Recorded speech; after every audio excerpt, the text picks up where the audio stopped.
Hello everyone, hope you're all having a wonderful day. AussieSim2 here, and today guys we're going to be going over what I think is one of the best weapon setup, class setups for Chaos level 100 for any of you mental insane people out there that actually want to grind all the way to Chaos level 100. I did it myself, I'm definitely not doing it on another freaking character, and for any of those people that have been boosted to Chaos level 100 and you guys are out there trying to farm for ascended bits of gear, this is a really strong setup and it's going to clear just about almost any mobbing content. It lacks a little bit in bossing areas, but just for running through chaos chambers, clearing mobs and everything, this weapon has to be the strongest mobbing weapon or setup in the game. Before we jump into the video, something I need to do more often is ask you guys to like and subscribe to the video at the start of the video. It greatly helps the channel out, guys, and let's not muck around, let's jump straight into the video. Okay, so here it is. This is what I think one of the strongest weapons in the game. It's no surprise. I think a lot of people know this weapon is absolutely bonkers,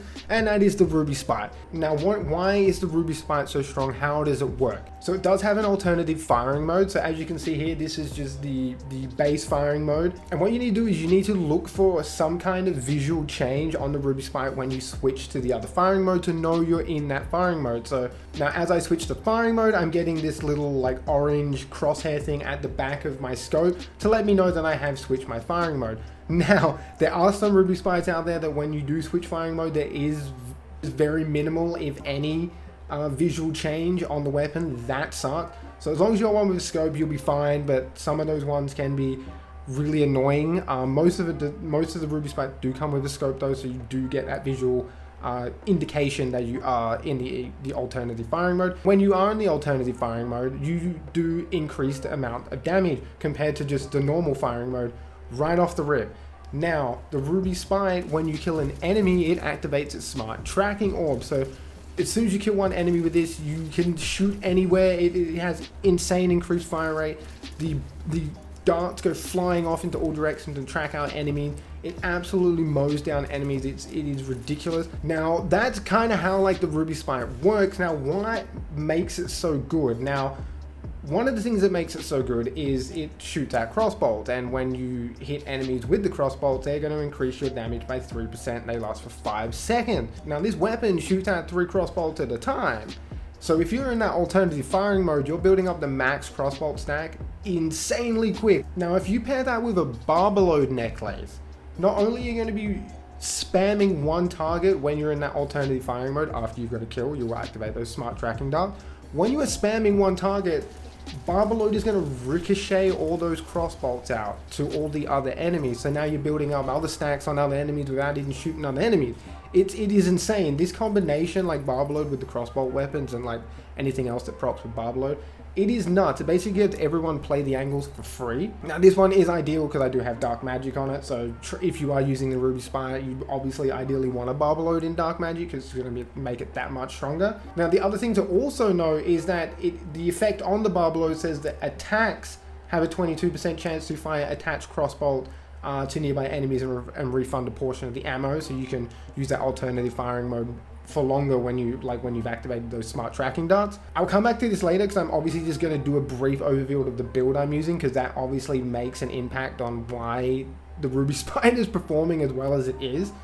But there's a lot of other things that we have in our skill tree that is also going to just do free attacks on the enemy and ricochet those crossbolts. Even when we're already ricocheting crossbolts over to another enemy, the Spirit Swarm will go over and hit those enemies, and that can also ricochet more crossbolts. You can clear chaos chambers in like 30-40 seconds if the planets align for you, like as long as the enemies aren't behind cover, which they friggin' love doing sometimes. It's very frustrating, but as long as the planets align, the enemies aren't hiding behind cover, you can seriously take down chaos chambers rooms in like less than a minute. Now the other thing that I'm also taking that kind of make the Ruby Spike like perform just that little bit better is I do have a dark magic Buffmeister, and I do also have a Shark's Bane that does increase pistol critical hit damage. So yeah, that does make a big difference, but besides all that, just the Ruby Spike and the Barbalode necklace itself it's nuts. My build has not changed since I made my corrosive bar build, so I will link that in the description, guys. Go check that out. I'll do a much detailed explanation of like the whole build and everything like that. But the main thing I want to highlight is another reason why like Barbler worked really well with the Ruby Spike is because of the class setup. The class setup is also bonkers. I mean, I think we know how strong Stabbermancer and Blackcaller together are, but if you use From the Shadows, you're always going to be hitting crit, which means you're always going to be sending out Geist in the Shell. Now that alone is just it's absurd. The damage is just absurd. I cannot confirm because it's so hard to see what's going on in all the explosions and Geist hitting and crossbolts ricocheting everywhere. But I'm going to assume that the crossbolts also increase the Geist damage. If that's true, that it would explain why enemies just disintegrate when getting hit with Geist in the Shell.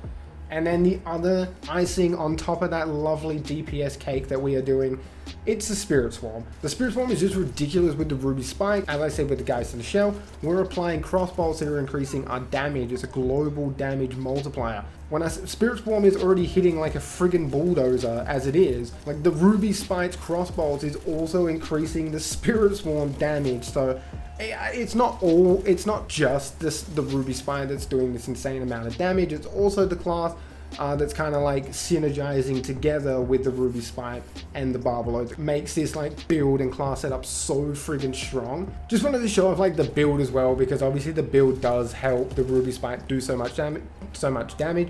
But between using Ruby Spike, From the Shadows, having all the Geist in the Shell come out insanely quick because you were shooting insanely quick and hitting multiple crits at a time, that on top of that, and then the Spirit Swarm just floating around and nuking enemies that are stuck with crossbolts, it does more damage to as well. It is just a nutty class combo. I had no issues getting all the way to Chaos 100 with this class setup, class build. I highly recommend you guys go check out the Corrosive Bard build that I did do like a month or so ago. It's a more in-depth guide on like how this build works and why I'm taking everything that I'm taking. Plus it also showcases the other weapons that I am using. And last point before I finish up the video, I really think like even though I'm using this build and I'm using Blackcaller and Stabber, the Ruby Spike would work insanely, like this whole setup would work insanely well with Spore Warden or Greyborn. Because Spore Warden, you're going to get, again, advantage of play the angle. So with Barb Load, you're going to get like double play the angle effects. It's just, you're going to have so many crossbows ricocheting. It's just nuts. I do have a build like that as well. It is a lot of fun. And obviously Greyborn will work really, really well because you're going to get a lot of dark magic bonuses. Maybe take that with the Stabbermancer so you could use From the Shadows,